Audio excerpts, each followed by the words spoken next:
और सीधा आपको भोपाल ले चलेंगे, जहां इस वक्त मुख्यमंत्री डॉक्टर मोहन यादव मौजूद हैं और संबोधित कर रहे हैं। तस्वीर आपके सामने।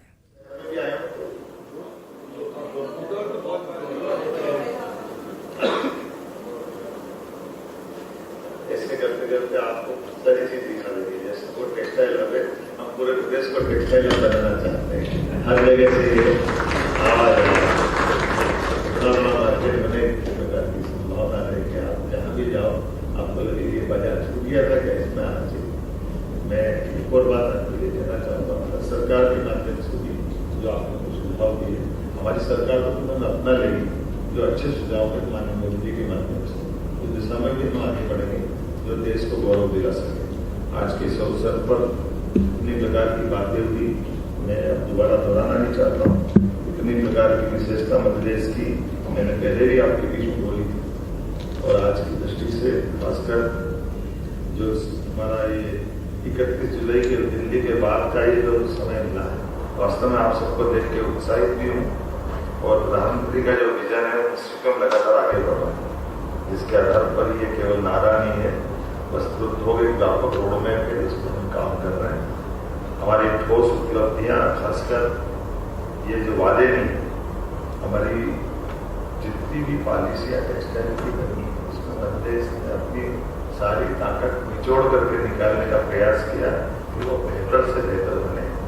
और PLI ये हमने बताने की जरूरत नहीं, जिस प्रकार से मध्यप्रदेश नंबर 1 है आज की स्थिति में। इसमें निवेश भी जो हुआ है 3,513 करोड़ का निवेश इसमें आया है। PM इंदिरा पार्क के लिए आप बहुत जल्दी आमंत्रित 16,000 करोड़ के प्रस्ताव तो आ चुके हैं, अभी तक भूमि पूजन भी नहीं हुआ है।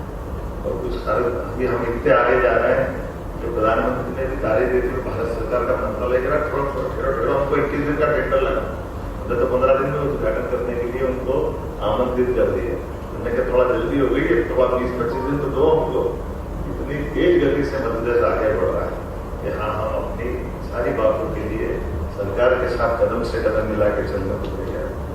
और जैसे कि आपको मालूम है, फैक्ट्री स्थापना के लिए भी केवल 30 दिन की गारंटी में हम सारी चीजें कर देते हैं। बहुत सारी पॉलिसियों और बहुत सारे कानूनों को भी बदला है, जिसके आधार पर जो काम को रोकते थे, अनावश्यक कानूनों को खत्म किया है। 29 प्रकार की कमीशन लगती थी, केवल 10 प्रकार की उन्होंने लिया है। और एक और बात है कि आप अगर आओ तो टेक्सटाइल में जितने प्रकार से आप और भी क्या सुझाव चाहते हैं वो जरूर भी लिखिए देना, बिजनेस को और बढ़ाने के लिए। निश्चित रूप से हमारे लिए ये जो टेक्सटाइल वाले मामले में मेरी आत्मा ज्यादा ही आपके नजदीक है, क्योंकि इसमें कई लोगों को रोजगार मिलता है। और ये केवल आप तुलना करो कि बाकी के अड़ोस पड़ोस के देश के जिसके नाम आप ले लो, वो बच्चे किसके, भारत के तो बच्चे हैं, उनका अलग है। तो भारत के बच्चे भारत से आगे निकल जाएंगे तो बात कोई चुनौती लगती है।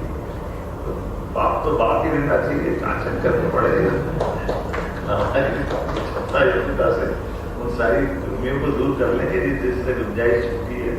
तो मैं उम्मीद करता हूँ कि आज की इस बहुत अच्छे आयोजन में पुनः आप सबका वंदन, अभिनंदन। और जिस प्रकार से हम सब बैठ करके बात कर रहे हैं, मैं BSF के साथ ये जो हमारे साझेदारी का एक नया विश्वास हुआ है, इस पे हम सब खड़े उतरेंगे। और मित्रों, इतिहास गवाह है, जब भारत में बना है तो भारत का मुकाम बहुत ऊंचा जाता है और इस ऊंचे जाकर मुकाम की घबराहट दुनिया में हम देख रहे हैं। लेकिन डरने की जरूरत नहीं है, यशस्वी प्रधानमंत्री के नेतृत्व में भरोसे की जरूरत है। अब हम दुनिया के अंदर देश नहीं देख रहे, बार बार लिस्ट आती कि देश के उद्योगपतियों का दुनिया में कितना मान सम्मान बढ़ गया।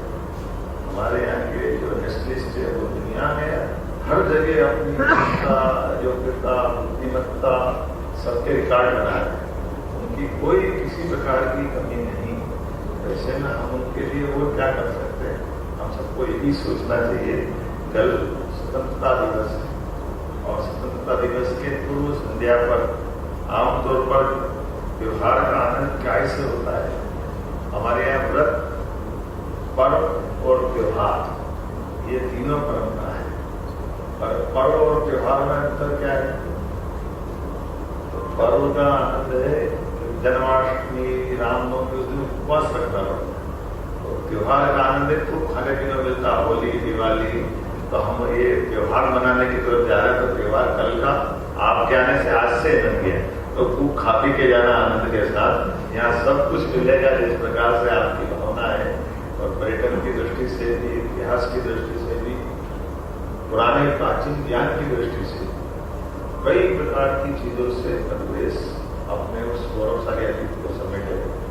यहीं पास में सांची का स्तूप है, जो 2200 साल पहले सम्राट अशोक का वो काल याद दिलाता है। जब सम्राट अशोक ने सत्ता संभाली थी, उसके 10 साल पहले मध्य प्रदेश में उज्जैन से वो युवराज करके रखे, और इसी भीमबेटका के अंदर जब मानव जीवन का विकास का अंकुरण हो रहा था, गुफा कंदराओं में मनुष्य जैसा जीवन बिताता था, उस जीवन बिताने के चिन्ह वो छोड़े गए, उनके हाथ से बनाए गए चित्र सेल अपनी आंखों से दिखाई देंगे, जहां पर हम अपने उस समय के पूर्वजों को, उनकी चित्रकारी को, उस समय के शिकार करने के तरीके को, जानवरों को, भावनाओं को, 15 लाख साल पुराने चित्र आपको मिलेंगे।